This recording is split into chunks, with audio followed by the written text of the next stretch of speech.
Now I'm learning to live like Jesus. Joshua 6. 6, starting in the first verse 1.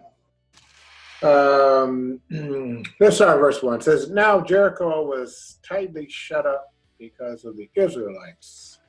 No one went out and no one came in. Then the Lord said to Joshua, see, I have delivered Jericho into your hands, along with its king and its fighting men. March around the city once with all the armed men. Do this for 6 days. Have 7 priests carry trumpets of rams. There we go, the rams again. Ram's horns in front of the ark. On the 7th day, march around the city 7 times with the priests blowing the trumpets. When you hear them sound a long blast on the trumpets, have all the people give a loud shout, and the wall of the city will collapse, and the people will go up, every man straight in. So I was reading that, I just thought, wow, that sounds crazy. You know, the Lord told you to march around and blow trumpets and shout, and I will give you, but he says, see, I have delivered Jericho into your hands.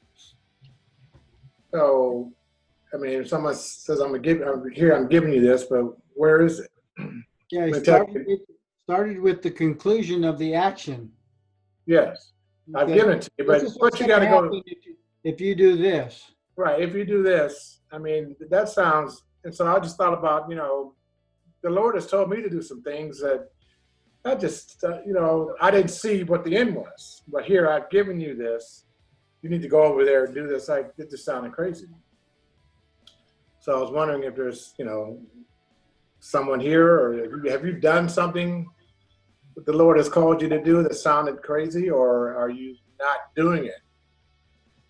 Because it sounds like that's not the right thing to do. I mean, even for me coming to Sacramento, I wasn't knocking down the walls of Jericho, but it didn't sound like something for me to do. It's like, why would I want to do that? It didn't sound like, you know, he sent me over to Castle Raleigh to the enemy territory. Why would I do that? I didn't even go over there. He told me to go work over there and sell houses. Why would I? It was the greatest year I ever had. Why would I do that? So it just kind of reminded me that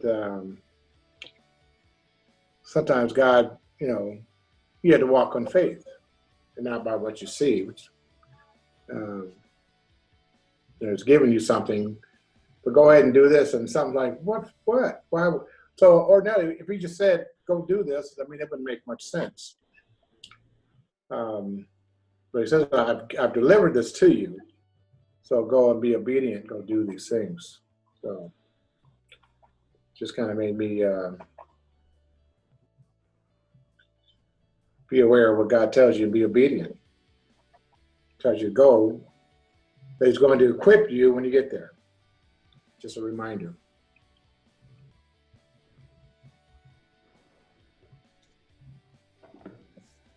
Kind of reminds you of Gideon. And then again, his disciples, when he told them to go out by twos and not to bring anything extra, to stay at the homes of people in the towns where they go. So he was teaching them to walk and to live by faith, what in his word, what he had told them to do. So.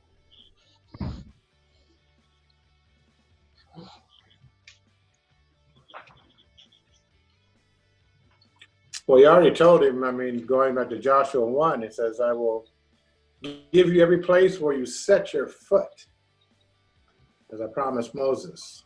So, I mean, you need to tell the verse 9, have I not commanded you to be strong and courageous and not be terrified, and not be discouraged?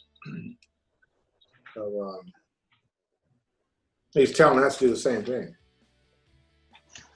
In the morning, when I rise, in the morning, when I rise, In the morning when I rise, give me Jesus.